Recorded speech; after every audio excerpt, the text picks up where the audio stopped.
देखिए, मुस्लिम लॉ में आपका जो शेड्यूल बनाया गया था, आपका 3 दिन मुस्लिम लॉ और आपका 3 दिन हिंदू लॉ। तो आज आपका तीसरा दिन ही है।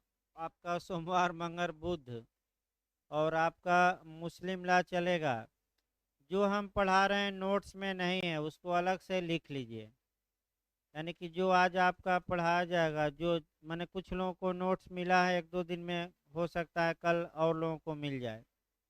देखिए, आपका मुस्लिम लॉ का नोट दिया जाएगा और लेक्चर दिया जाएगा। हिंदू लॉ का लेक्चर भी दिया जाएगा और लिखवाया जाएगा। तो आपका हिंदू लॉ जितना लेक्चर दिया गया था छुट्टी में लिखवाया गया है। अब ये है कि कल से आपका मैरिज शुरू करना है, एक एक चैप्टर। सामान्य बातें हो गई हैं। आइए मुस्लिम लॉ में हम देखते हैं, उसको एक चार्ट बना लीजिए क्योंकि नोट्स में वो है नहीं। पहले भूमिका देखिए, तब हम लिखवा देते हैं अलग से, उसको चार्ट बनवा कर 1-2 पेज में अलग से उसको लिख लीजिएगा। नोट्स में भाई जो पढ़ाया जा रहा है कम है वो। देखिए, आपका शुरुआत फिर एक बार करना पड़ेगा क्योंकि एकदम शुरुआती दौर से हमें उठाना है और एक इतिहास ही बताना है। फिर से एक बार देखिए, आपका 632 ईस्वी में मोहम्मद पैगंबर साहब का पर्दा होता है। पर्दा यानी कि डेथ होती है, यानी कि उनकी मृत्यु होती है। तो 632 ईस्वी के पूर्व मोहम्मद पैगंबर साहब आपका इस्लाम के सर्वे सर्वा थे, यानी कि आध्यात्मिक प्रमुख थे भी थे, प्रशासनिक प्रमुख भी थे। कोई दिक्कत नहीं थी। लेकिन जैसे ही उनका पर्दा हुआ, जैसे ही 632 ईस्वी में उनकी मृत्यु हुई, उनके उत्तराधिकारी को लेकर, यानी कि कौन उनकी गद्दी संभाले, यानी कि उनके बाद कौन मुस्लिम संप्रदाय को संभाले या इस्लाम का सर्वे सर्वा कौन होगा, इसको लेकर जैसे ही उनकी मृत्यु हुई विवाद उत्पन्न हो गया। उसी विवाद को हमें दिखाना है।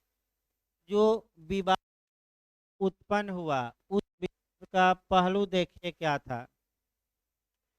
एक तरफ आपका, चूंकि पैगंबर साहब की अंतिम पुत्री केवल फातिमा जीवित थी, यानी कि एक तरफ आपका फातिमा का गुट था और फातिमा का जो निकाह हुआ था वह अली से हुआ था। यानी कि इसका मतलब ये हुआ कि एक तरफ पैगंबर साहब की जो लास्ट पुत्री, छोटी पुत्री फातिमा, वही केवल जीवित रह पाई थी और उनके पति अली थे। इन लोगों का ये मानना था कि जो उत्तराधिकारी हो पैगंबर साहब का, वह आपका कह सकते हैं कि उनके वंश का होना चाहिए, उनके ब्लड का होना चाहिए। क्योंकि पैगंबर साहब का जिसमें ब्लड रहेगा वह वही उत्तराधिकारी होना चाहिए और ब्लड के कारण वंशानुगत आपका कुछ क्वालिटी या गुण ट्रांसफर होते हैं। क्योंकि फातिमा महिला थी, अतः वह आपका खलीफा बन नहीं सकती थी या इमाम। अतः ये मांग की गई कि अली को आपका खलीफा बनाया जाए, यानी कि पैगंबर साहब का उत्तराधिकारी किसको बनाया जाए, अली को। ये जो गुट मांग कर रहा था, ये ज्यादा संख्या में नहीं था, यानी कि इनकी संख्या कम क्या थी, कम थी। अतः इस गुट को सिया कहा गया। तो सिया का मतलब ही होता है, तो अगर कोई पूछे कि सिया मुस्लिम कौन होते हैं, तो वे सिया मुस्लिम में वे आते हैं जो ये मानते थे कि अली, मने अली को प्रथम इमाम बनाया जाए, यानी कि पैगंबर साहब का उत्तराधिकारी अली को ही बनाया जाए। सिया का शाब्दिक अर्थ होता है टुकड़ा। टुकड़ा, ये कम, टुकड़ा मतलब ये कम संख्या में है, इनकी बात नहीं सुनी गई। अब दूसरा गुट देखिए कौन था। पैगंबर साहब की जो चौथी पत्नी थी आयशा बेगम थी और आयशा बेगम के जो पिता थे अबू बक्र थे।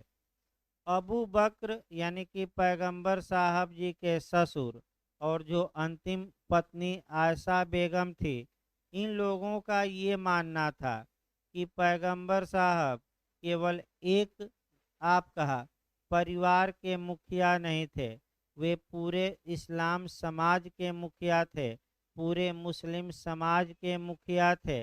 अतः ऐसी दशा में मुखिया का चुनाव होना चाहिए, यानी कि लोगों द्वारा मुखिया चुना जाना चाहिए, ताकि आपका, क्योंकि एक वंश के वो राजा नहीं थे बल्कि पूरे मुस्लिम समाज के वो सर्वे सर्वा थे।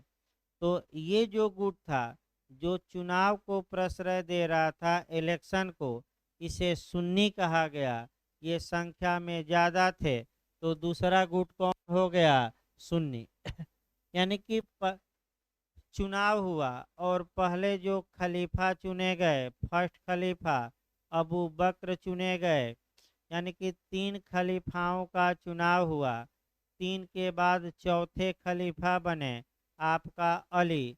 लेकिन चूंकि शिया संप्रदाय खलीफा को मान्यता ही नहीं देता, इमाम को मान्यता देता है, अतः अगर ये क्वेश्चन आए कि प्रथम खलीफा कौन थे, तो अबू बक्र मारना है। लेकिन प्रथम इमाम पूछ दे तो अबू बक्र न मारकर अली मारना है।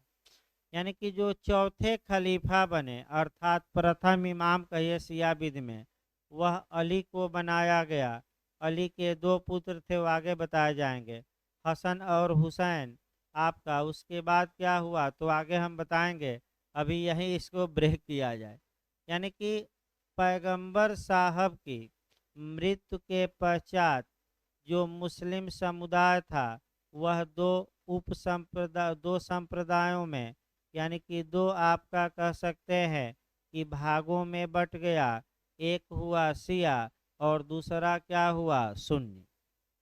अब इसी में इसमें भी आगे बंटवारा है, हम अभी आगे बताते हैं। लेकिन एक तीसरा संप्रदाय बता दिया जाए, तब आपका शिया का बंटवारा सुन्नी का किया जाए, शिया का किया जाए। अब ये देखते रहे। अब आ गया 9वीं शताब्दी। जहाँ तक 9वीं शताब्दी की बात है, 9वीं शताब्दी में एक आपका कह सकते हैं अता अल गज्जाली आया। यानी कि अता अल गज्जाली आया और उसने जिस संप्रदाय की स्थापना की वह मोताजिला संप्रदाय कहलाया। और अता अल गज्जाली का मानना था कि हम पैगंबर को मानते हैं, कुरान को मानते हैं, कुरान के अलावा किसी को नहीं मानते। हम न तो शिया हैं न सुन्नी हैं, बल्कि हम एक अलग आपका वर्ग हैं। तो 9वीं शताब्दी में अता अल गज्जाली ने किस संप्रदाय का गठन किया? आपका मोताजिला संप्रदाय का। ये केवल कुरान को मानता है कि जो बातें कुरान में लिखी गई हैं वही बातें सही हैं, पहला नियम। दूसरा नियम, इसकी सबसे महत्वपूर्ण 2 विशेषताएं हैं इस संप्रदाय की। पहला, एक पत्नीत्व में विश्वास करता है, यानी कि पुरुष को केवल एक स्त्री से ही निकाह करना चाहिए, 4 से नहीं। तालाक को मान्यता नहीं देता और ये कहता है ये संप्रदाय कि जब डाइवोर्स हो, विवाह विच्छेद हो, तो तलाक द्वारा नहीं हो सकता बल्कि काजी साहब के निर्णय द्वारा होगा। काजी साहब मतलब वर्तमान समय में न्यायालय का निर्णय। यानी कि जब भी डाइवोर्स हो, तालाक को मान्यता नहीं देता ये संप्रदाय। और आपका किसको मान्यता देता है? न्यायालय के निर्णय को। तो क्वेश्चन आपका प्री के लिए 4-5 बना लीजिए, फिर हम आपका बना दें। पहला क्वेश्चन आपका ये बना कि मोताजिला संप्रदाय की स्थापना किसने की? तो अता अल गज्जाली। कौन सा संप्रदाय आपका एक पत्नीत्व में विश्वास करता है, यानी कि केवल एक ही स्त्री से विवाह में विश्वास करता है तो मोताजिला संप्रदाय। तीसरा क्वेश्चन, कौन सा संप्रदाय तलाक द्वारा विवाह विच्छेद को मान्यता नहीं देता? तो आपका जवाब रहेगा मोताजिला संप्रदाय। अब आइए आगे बढ़ा जाए। पहले सुन्नी संप्रदाय का बंटवारा करवाया जाए और तब आपका शिया संप्रदाय का। देखिए, सबसे पहले आपको जो पढ़ना है वह आपका सुन्नी संप्रदाय पढ़ना है। फिर एक बार कहानी से ही स्टार्ट करना है। देखिए, जो अबू बकर यानी कि मोहम्मद पैगंबर साहब के ससुर थे और उनकी पुत्री आयशा बेगम, ये लोग ये डिमांड किए आपका कि जो पैगंबर साहब यानी कि जो प्रॉफिट या जो आपका मोहम्मद पैगंबर साहब का जो उत्तराधिकारी हो वह चुना जाना चाहिए, यानी कि उसके लिए चुनाव होना चाहिए। चुनाव हुआ भी, प्रथम खलीफा आपका अबू बकर को बनाया गया। फिर आपका चलता रहा, मामला चलता रहा। अब आपका कह सकते हैं कि कुछ समय बीत गया, यानी कि लगभग आपका कह सकते हैं कि आपका 200-300 साल बीत गया, यानी कि 632 के बाद आ जाइए लगभग 900 ईस्वी में। कितने सालों में? 900। लगभग 900 ईस्वी में होने क्या लगा, ये आपका देखिए। पहले सुन्नी संप्रदाय का हम बंटवारा करवाते हैं उप संप्रदाय में। जो आपका सुन्नी संप्रदाय था उसके कुछ विद्वान हुए और विद्वानों ने आपका कह सकते हैं कि अपनी अपनी व्याख्या कानून की शुरू कर दी। जैसे कि आपका इस समय जो व्याख्या का विवाद चल रहा है वह आपका चल रहा है रामायण की चौपाई पर, यानी कि आपका जिसकी जो भावना है उस भावना के अनुसार उन शब्दों का वह अर्थ निकाल रहा है। जो आपका कह सकते हैं शब्द लिखा है ताड़ना, जो सबसे विवाद का विषय है कि जो शब्द लिखा है ताड़ना। अब आपका जिसको जो मन आ रहा है, जिसके मन में जो विचार आ रहे हैं वैसे ही उसका वह अर्थ निकाल रहा है। कुछ लोग कह रहे हैं ताड़ना का मतलब देख रेख करना, यानी कि इनकी रक्षा करना। कुछ लोग कह रहे हैं कि ताड़ना का मतलब क्रूरता बरतना, यानी कि इन पर अत्याचार बरतना। तो आपका कह सकते हैं कि जिसकी भावना जैसी है शब्दों का वैसा वह क्या निकाल रहा है अर्थ।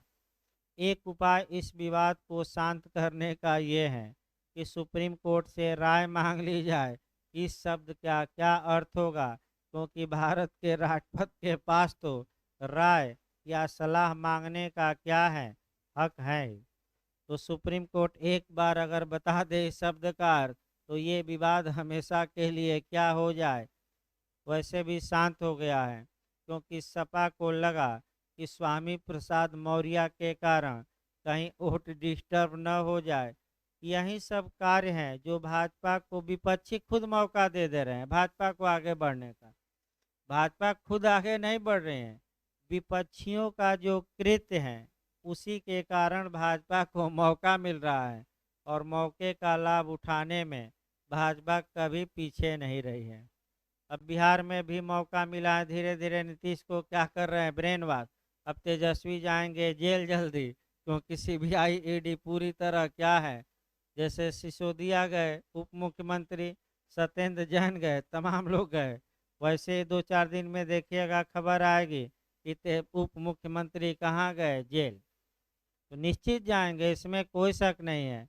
क्योंकि ये जो आपका रट्टू तोता है सब सीबीआई ईडी, ये तो केंद्र के इशारे पर ही काम करते हैं, ये सब जानते हैं। और सुप्रीम कोर्ट भी कह चुका है कि सीबीआई पिंजड़े का तोता है, केंद्र सरकार का तोता है, जो केंद्र सरकार कहती है वही बोलता है। इस तोते को क्या किया जाए, आजाद। कई बार कहा सुप्रीम कोर्ट लेकिन आज तक तोता आज़ाद नहीं हो पाया। और आज भी अपना देख ही रहे हैं तोता कितना सक्रिय है। दो तोते ज़्यादा सक्रिय हैं, एक ईडी यानी कि आपका इन्फोर्समेंट डायरेक्टर यानी कि प्रवर्तन निदेशालय, और एक आपका सीबीआई। और जितने विरोधी हैं सबके ऊपर कुछ न कुछ। तो देखिए इंसान आपका राजनीति में है तो एक सिद्धांत बना लीजिए, कहीं ना कहीं गलती करेगा, क्योंकि करोड़ों रुपया कमाएगा तो कहाँ से कमाएगा। भाई करोड़ों रुपया आप अरबों कमा रहे हैं, वो भी राजनीति में एक पैसे का काम नहीं कर रहे हैं, जनसेवा, तो कहीं ना कहीं तो आप गलत हैं ही। और उसी गलती को पकड़ विपक्षियों की गलती को सरकार क्या करती है, पकड़ती है। फिर दूसरे की सरकार आएगी तो भाजपा के लोग पकड़े जाएंगे। ये तो सहमत का खेल क्या होगा, चलता रहेगा।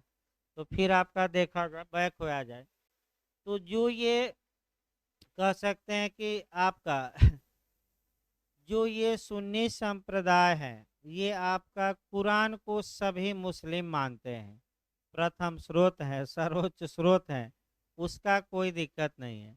लेकिन जो ये बाद का जो आया, आपका सुन्ना आया, इजमा आया और कयास आया, इसी की व्याख्या को लेकर और मान्यता को लेकर सुन्नी संप्रदायों में आपका विवाद उत्पन्न हो गया सुन्नी संप्रदाय में।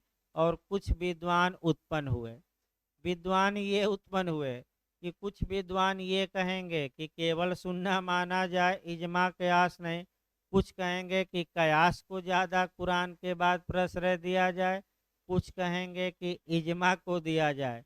तो इस आधार पर यानी कि सुन्ना, इजमा और कयास की व्याख्या को लेकर सुन्नी संप्रदाय के विद्वानों में लगभग 9वीं शताब्दी में विरोधाभास उत्पन्न हो गया।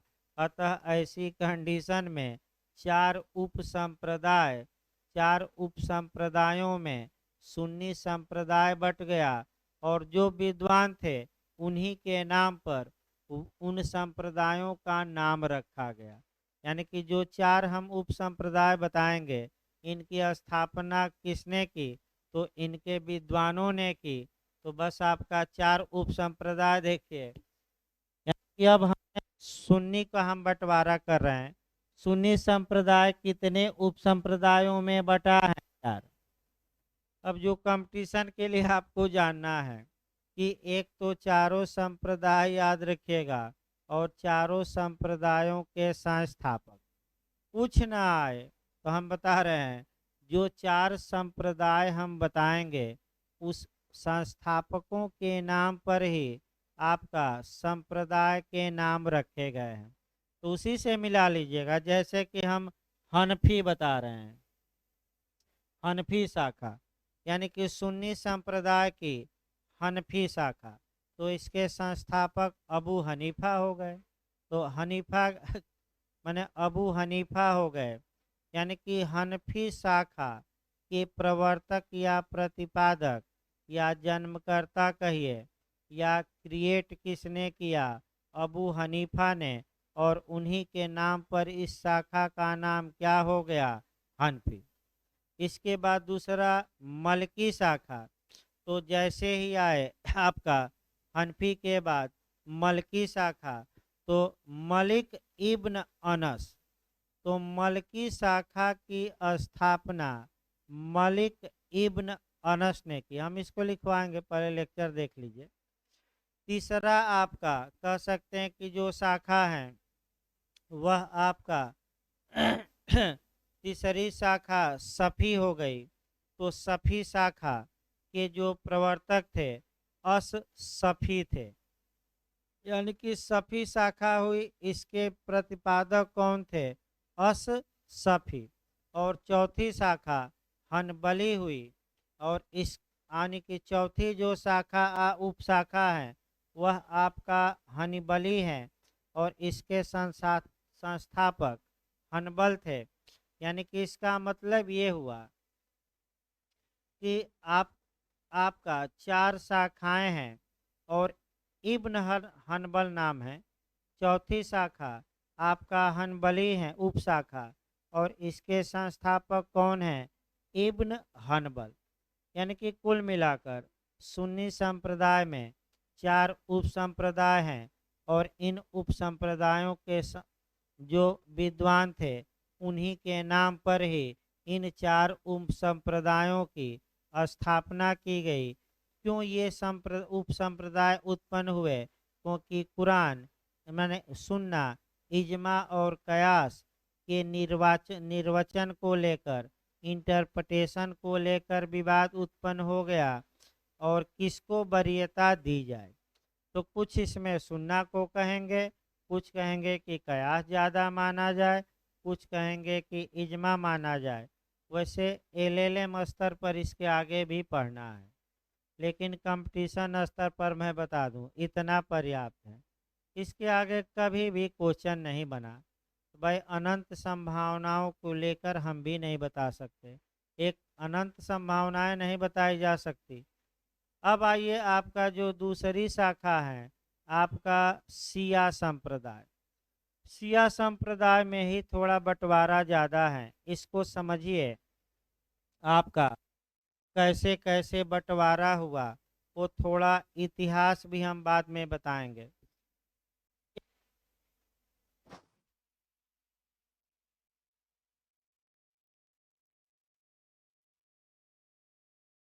देखिए जहाँ तक आपका शिया संप्रदाय की बात है, फिर एक बार अच्छे से देखिए। शिया संप्रदाय आपका 3 उप संप्रदायों में पहले बटा, और यानी कि इसका मतलब ये हुआ कि शिया संप्रदाय भी बाद में चलकर, आगे चलकर हम बताएंगे, अभी बंटवारा वो इतिहास बताना पड़ेगा, इमाम से शुरू करना पड़ेगा। आगे चलकर 3 उप संप्रदायों में बट गया। तो पहले 3 उप संप्रदाय लिखा जाए। पहला उप संप्रदाय आपका था अथना असारिया, ये सबसे महत्वपूर्ण है, आगे आपका डिटेल में आ जाएगा। अथना असारिया शाखा। दूसरा इस्माइलिया, और तीसरा आपका जैदिया। फिर याद रखिएगा आपका, यानी कि जो शिया संप्रदाय है आगे चलकर 3 वर्गों में बंट गया। 3 वर्ग याद रखिएगा। पहला वर्ग आपका है अथना असारिया, दूसरा कौन है इस्माइलिया, और तीसरा कौन है आपका जैदिया। ये अथना असारिया शाखा है। फिर ये आगे चलकर 2 भागों में बंट गई, यानी कि आगे चलकर भी इसमें बंटवारा हो गया, और ये फिर कितने भागों में बंट गई? 2 भागों में, एक अखबरी और दूसरा उसूली। एक अखबरी और दूसरा जो था वह उसूली थी। फिर इस्माइलिया शाखा भी आगे चलकर 2 भागों में बंट गया, एक खोजा और दूसरा बोहरा। यानी कि एक खोजा संप्रदाय और दूसरा बोहरा। ये जो खोजा और बोहरा है ये शुद्ध रूप से याद रखिए, ये व्यापारिक लोग हैं, व्यापार करते हैं, और वर्तमान समय में जो भाजपा की नज़र है वोट के लिए, यही खोजा ज़्यादातर इसी बोहरा समाज पर है, जो व्यापार में रहते हैं और इसी समाज को चाह रहे हैं कि हमारे फेवर में पूरी तरह आ जाए और वोट दे। ये ज़्यादातर बॉम्बे में मिलते हैं। तो यानी कि इस्माइलिया शाखा आगे चलकर 2 उपशाख फिर बंटवारा हो गया, किसमें? एक खोजा और दूसरा बोहरा। अब ये जो बंटवारा हुआ शिया संप्रदाय में किस कारण से हुआ, अब वो कारण खोजना है लास्ट में। तो अब शिया संप्रदाय का इतिहास देखना पड़ेगा। आइए एक शिया संप्रदाय का देखिए, हम एक इतिहास बताते हैं और उसी इतिहास में आपको मालूम चलेगा कि कैसे आपका बंटवारा हुआ। एक इतिहास देखिए। देखिए आपका शिया संप्रदाय की पहले स्थापना से हम शुरू करते हैं। जब जब 632 ईस्वी में आपका प्राफिट यानी कि पैगंबर साहब का इंतकाल हो गया, यानी कि पर्दा हो गया या उनकी मृत्यु हो गई या डेथ, पर्दा कहते हैं।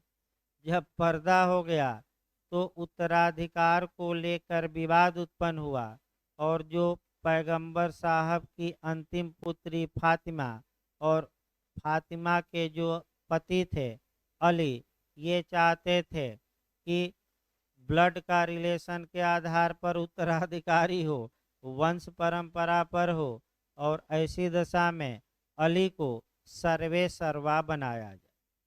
तो चूंकि विवाद हो गया, मुस्लिम संप्रदाय में चुनाव हुआ, पहले खलीफा चुने गए चुनाव से अबू बकर, इसके बाद दो और खलीफा बने, खलीफा की लिस्ट अलग हम बताएंगे। फिर आपका जो चौथे खलीफा बनाए गए आपका अली बनाए गए। तो देखिए फिर हम बता दें, जो ये चौथे खलीफा आपका कह सकते हैं कि बनाए गए, वह आपका अली बनाए गए। जब ये चौथे खलीफा अली बनाए गए, ये प्रथम इमाम भी माने गए, क्योंकि शिया संप्रदाय खलीफा को मान्यता न देकर इमामियत को मान्यता देता है। अतः शिया संप्रदाय ये मानता है कि पैगंबर साहब की मृत्यु के बाद आपका कहाँ से विकास मुस्लिम विध का होता है, अली के शासनकाल से, और ये प्रथम इमाम बनाए गए। इंटरव्यू में जो क्वेश्चन बना है कि आखिर इमाम और खलीफा में अंतर क्या है, तो आपको सतर्क रहना पड़ेगा। खलीफा केवल प्रशासनिक दृष्टि से, यानी कि एग्जीक्यूटिव आपका कह सकते हैं कि दृष्टि से या कार्यपालकीय दृष्टि से प्रधान होता है, हेड होता है। आध्यात्मिक दृष्टि से वह प्रधान नहीं होता। तो अगर पूछे कि खलीफा प्रधान होता है धार्मिक दृष्टि से, प्रशासनिक दृष्टि से, दोनों इनमें से कोई नहीं, तो दोनों ना मारिएगा। खलीफा अगर आए तो वह केवल प्रशासनिक दृष्टि से ही क्या है, सर्वोच्च है, आध्यात्मिक नहीं। अतः यह कहा जाता है, एलएलएम और नेट का क्वेश्चन है भाई, तो उतना हम नहीं पढ़ा सकते, सीमा है हमारी। एलएलएम का क्वेश्चन है कि शिया संप्रदाय इमाम के बिना नहीं जीवित रह सकता, लेकिन सुन्नी संप्रदाय खलीफा के बिना जीवित रह सकता है, इसकी व्याख्या करिए। इसकी व्याख्या ही इसी तर्ज पर की जाएगी कि सुन्नी संप्रदाय खलीफा न होने पर भी जीवित रह सकता है, क्योंकि खलीफा केवल एडमिनिस्ट्रेटिव रूप से, प्रशासनिक रूप से ही सर्वोच्च हैं, आध्यात्मिक रूप से नहीं। लेकिन शिया संप्रदाय में जो इमाम होता है वह धार्मिक रूप से भी सर्वोच्च हैं और प्रशासनिक रूप से भी। अतः शिया संप्रदाय की मान्यता ये है कि इमाम का होना अनिवार्य है, जबकि सुन्नी संप्रदाय मानता है कि खलीफा का होना आवश्यक नहीं। इस समय आपका बताया जाएगा इतिहास, खलीफा का पद समाप्त कर दिया गया हमेशा के लिए। इस समय कोई खलीफा नहीं है। वो अलग बात है कि ज़बरदस्ती बगदादी अपने को क्या मान लिया था खलीफा, वो अलग बात है। लोग अपना मानते रहते हैं कि हम खलीफा है, हम खलीफा। खलीफा माने सर्वे सर्वा, याद रखिए। कहा जाता है आज भी गांव में कि सबसे बड़े खलीफा बन गए हो, यानी कि सर्वे सर्वा बन गए हो, तो आपका खलीफा मतलब हेड। ये आपका इंटरव्यू का क्वेश्चन है, गलत ना हो। अब इस क्वाली से आगे बढ़ना है और तब बंटवारा करना है, शिया संप्रदाय का बंटवारा आगे होगा। देखिए उसमें भी बस वही है कि पुत्रों में विवाद के कारण आपका बंटवारा होगा, और कोई उपाय नहीं है। आप देख ही रहे हैं कि एक ही आपका माता पिता के पुत्र होते हैं, जब वह अलग होते हैं तो सबसे भयंकर बन जाते हैं। सबसे उत्तम उदाहरण आपका सोवियत संघ देख सकते हैं।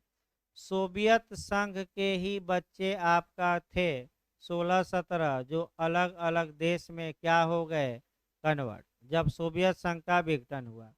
तो आप इस समय देखिए, जो यूक्रेन है और रूस है, ये पहले भाई भाई ही थे, अलग अलग दो राज्य थे, लेकिन अलग होने के बाद लाखों लोग निर्दोष मारे जा रहे हैं। आप देख ही रहे हैं कितना कटुता हो गई है आपका, लाखों लोग मारे जा रहे हैं। सबसे ज़्यादा नुकसान रूस का हो रहा है। तभी आया भी था टीवी में भी कि वहाँ की महिलाएं और पत्नियां और माताएं आंदोलन पर आ गई हैं कि आप हमारे पुत्रों को, पतियों को 4 दिन की ट्रेनिंग देकर और भेज दे रहे हैं यूक्रेन, जाकर युद्ध लड़ो, मरने के लिए भेज रहे हैं। कम से कम 6 माह साल भर ट्रेनिंग दीजिए। ये तो आपका जाएंगे, ट्रेंड नहीं रहेंगे तो पहली ही बार में क्या होंगे, मारे जाएंगे, और मारे भी जा रहे हैं। 2 लाख से अधिक सैनिक आपका रूस के मारे जा चुके हैं, इसमें कोई शक नहीं है, क्योंकि यूक्रेन वाले बिल्डिंग में घात लगा कर बैठे हैं। जैसे ही गली में घुसिए, आपका एक बम छोड़ेंगे तो 10 सैनिक कम से कम 20 तो मार ही देंगे रूस के। उसके बाद रूस वाले अटैक करेंगे तो 2 सैनिक मारेंगे यूक्रेन के, क्योंकि छुप कर एक आदमी बैठा है, वार करेगा, और आपको खुलेआम सामने से आना है। इसमें अंतर आता है। जैसे पहाड़ पर एक आदमी ऊपर बैठा है, जैसे डोकलाम का मामला, ऊपर भारतीय सेना बैठी थी, अब चीन की सेना चाह रहे थे कि हम ऊपर बैठ जाएं, तो जैसे या ऊपर वो आ जाएगी तो उनकी स्थिति मजबूत हो जाएगी। तो जो ऊपर रहता है वह सब कुछ आसानी से नीचे क्या करता है, देख सकता है, और नीचे वाले को तो चढ़ना पड़ेगा। तो कारगिल के युद्ध में रात भर चढ़ा जाता था और दिन में आपका छुपा रहते थे सैनिक। रात भर चढ़ाई करते थे, पढ़ाई मैंने पहाड़ी पर कारगिल के, और दिन में दिन भर अस्थिर से कहीं ओट लेकर के दिखाई न दे, आपका पत्थर की ओट में छुपना पड़ता था, क्योंकि ऊपर से ठोक देते तुरंत।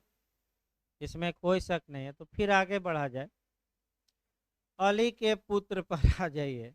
अली के पुत्र आपका हसन हुए, हुसैन हुए आपका। इसके बाद आपका जैद उल अबदीन, यानी कि जो महत्वपूर्ण, जैद आपका उल अबदीन, तो जैद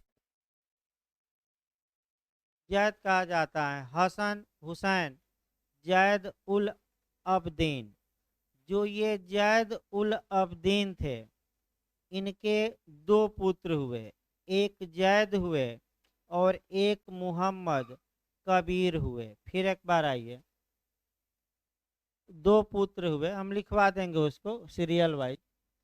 जैद उल अबदीन के 2 पुत्र हुए, एक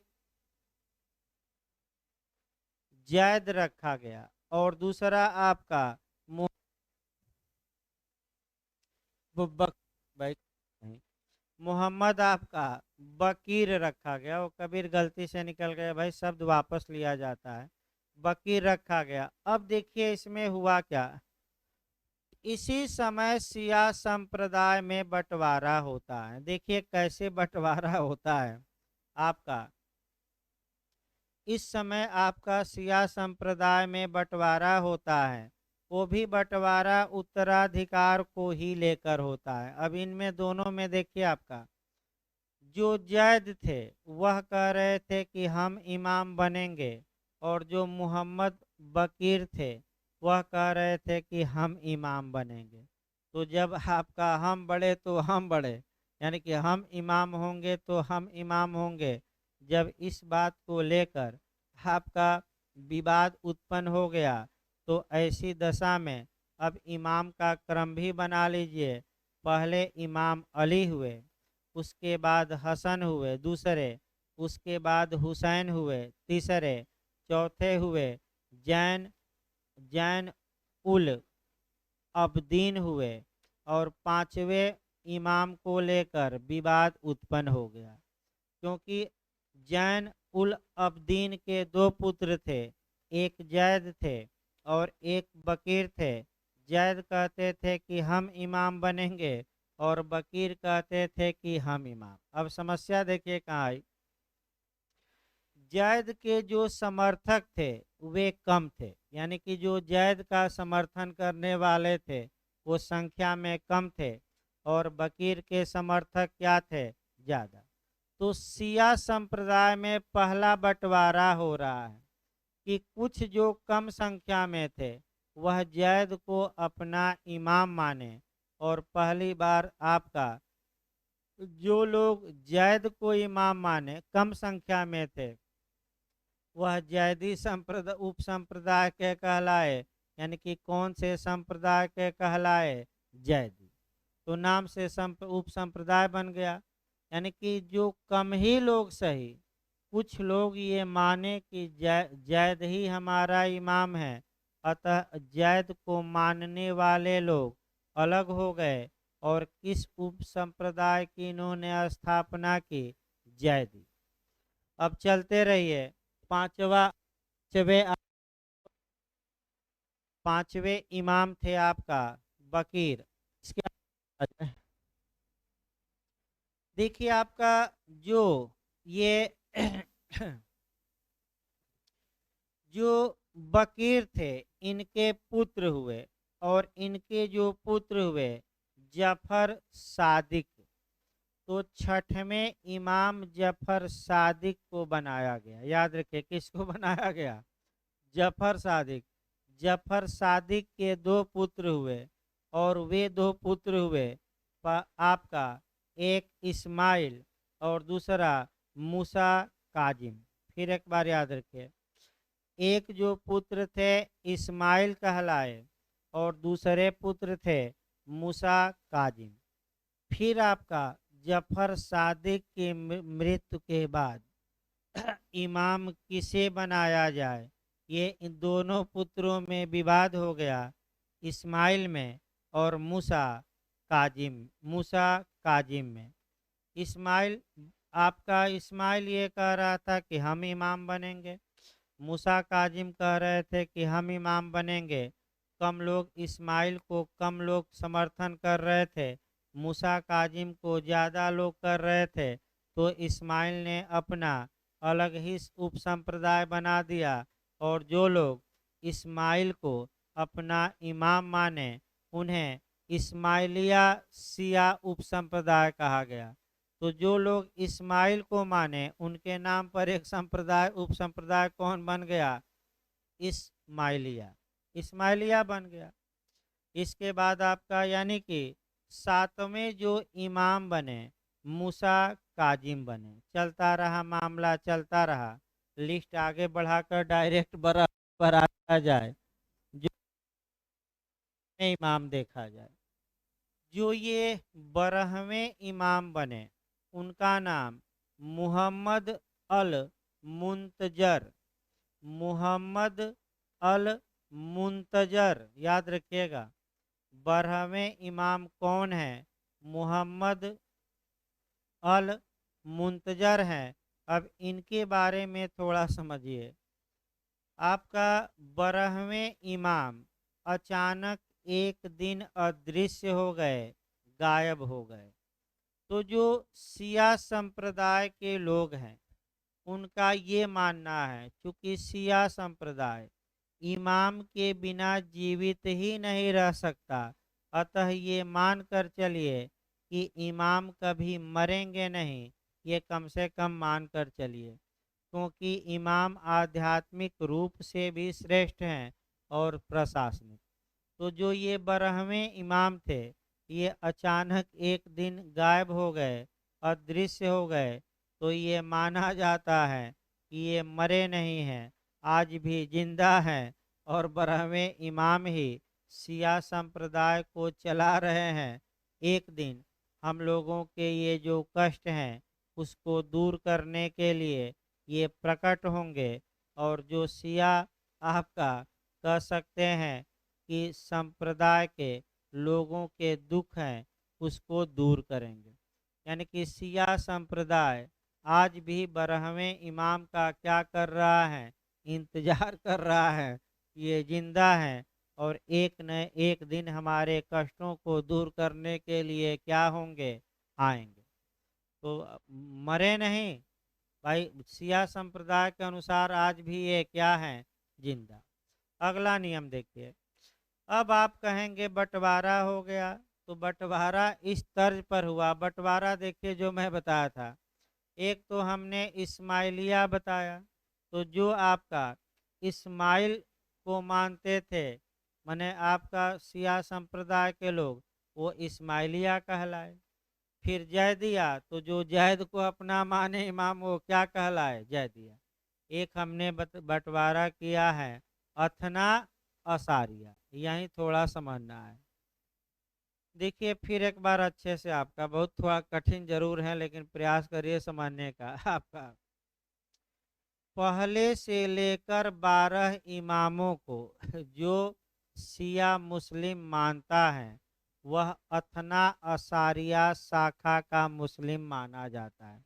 तो बस एक लाइन, जो शिया संप्रदाय के लोग ये मानते हैं कि अब तक 12 इमाम हुए और 12 को क्या देते हैं, मान्यता, वह किस कैटेगरी में रखे गए हैं, अथना असारिया। भाई याद रखिए किस कैटेगरी में, अथना असारिया कैटेगरी में, शाखा में रखे गए हैं। इन लोगों का मानना है कि अब तक 12 इमाम हुए और ये 12 इमाम आपका हम मानते हैं। इस प्रकार आपका कह सकते हैं कि 1 से 12 इमाम बताए गए, बीच में 4-5 नहीं पढ़ना रहता। अब बाद में आपका कह सकते हैं कि जो इस्माइलिया विचारधारा थी, फिर एक बार हल्का सा देखिए, खोजा बोहरा थोड़ा बहुत देखना है। जो ये इस्माइलिया विचारधारा थी, इसका बाद में फिर बंटवारा हो गया और 2 भागों में ये बट गया बाद में, एक खोजा और दूसरा बोहरा। ये जो खोजा और जो बोहरा हैं, ये व्यापारिक लोग हैं। ये ज़्यादातर व्यापार करते हैं। भारत में आपका अगर पूछ पाए जाते हैं ये लोग भी, ज़्यादातर लोग इसके माने इस वर्ग के आपका बॉम्बे यानी कि मुंबई महाराष्ट्र में पाए जाते हैं। आपका यानी कि ज़्यादातर लोग इस आपका बोहरा समाज के कहाँ हैं, तो आपका महाराष्ट्र में, ये याद रखिए। इस प्रकार एक बंटवारा किया गया आपका। फिर एक बार लास्ट में देखिए, पूरा दिमाग में बैठा लीजिए। पैगंबर साहब के पर्दा के समय ही मुस्लिम संप्रदाय 2 वर्गों में बंट गया, शिया और सुन्नी। सुन्ना इजमा और कयास की व्याख्या को लेकर विवाद उत्पन्न हुआ। तो सुन्नी संप्रदाय कितने उपसंप्रदायों में बट गया, 4। और जो अगुआ थे उन्हीं के नाम पर उनका क्या रख दिया गया, नाम। फिर आपका शिया संप्रदाय आ जाइए। शिया संप्रदाय इमाम को मान्यता देता है। भाई 5वें इमाम तक कोई दिक्कत नहीं थी, यानी कि 5वें इमाम तक कोई दिक्कत नहीं थी। फिर इमाम का कम से कम क्रम याद रखिए। पहले इमाम अली हुए, दूसरे हसन, तीसरा हुसैन, यानी कि आपका कम से कम 3 तो याद रखिए, और अंतिम हमने बता दिया। इसके बाद आपका उत्तराधिक इमाम को लेकर आपका आगे चलकर विवाद उत्पन्न हुआ। जो इमाम के पुत्र थे उनमें विवाद हुआ। तो कुछ लोग एक पुत्र को मान रहे थे, तो कुछ लोग क्या, दूसरे। तो आपका इस्माइलिया बन गया, जैदिया बन गया संप्रदाय। तो शिया संप्रदाय मुख्यतः 3 वर्गों में बटा है। अब याद रखिए, पहला अथना असारिया, जो 12 इमाम को क्या करता है, मान्यता। दूसरा इस्माइलिया, इस्माइलिया जो आपका जो कह सकते हैं कि सभी इमामों को नहीं मानता, बस आपका ये 7वें थे ना आपका, 1 सेकंड भाई। हाँ, जो इस्माइल थे ये कम लोगों ने ही माना था भाई। 7वें आपका मूसा काजिम को माना जाता है। लेकिन जो इस्माइल थे इनको कम लोगों ने माना और ये कहा कि यही हमारे कह सकते हैं कि आपका यही हमारे इमाम हैं, और इनकी इनको मान्यता कम लोगों ने दिया, तो इनके मानने वाले अलग हो गए और कहते हैं कि केवल अब तक 7 ही इमाम हुए, इसके बाद कोई नहीं हुआ। फिर आपका जैद, यानी कि जो जैद थे, ये आपका इमाम तो नहीं थे, लेकिन 5वें इमाम माने गए। क्यों माने गए? कुछ ही लोगों द्वारा। तो जो लोग जैद तक मानते हैं वे जैदिया, जो लोग इस्माइल को मानते हैं वो इस्माइलिया, और जो लोग 12 मानते हैं उनको क्या कहते हैं? अथना असारिया। यही आप मैंने सबसे ज़्यादा आपका अथना असारिया शाखा के कह सकते हैं उदार हैं, क्योंकि ये 12 इमाम को क्या देती है? मान्यता। इस प्रकार भाई आज का क्लास समाप्त किया जाए, क्योंकि आज एक इतिहास बता दिया गया। बस ये है कि केवल प्री के लिए इतना याद रखिए, लिखवा दिया जाएगा आपका। कल भाई हिंदू ला चलेगा, हिंदू मैरिज एक्ट नेचर पढ़ कर आइए। विवाह के प्रकार से पूछा जाता है, परिभाषा पूछी जाती है, हिंदू विवाह की प्रकृति, शर्तें, बहुत क्वेश्चन मैरिज एक्ट से बनते हैं, चाहे उत्तराखंड हो या बिहार। कल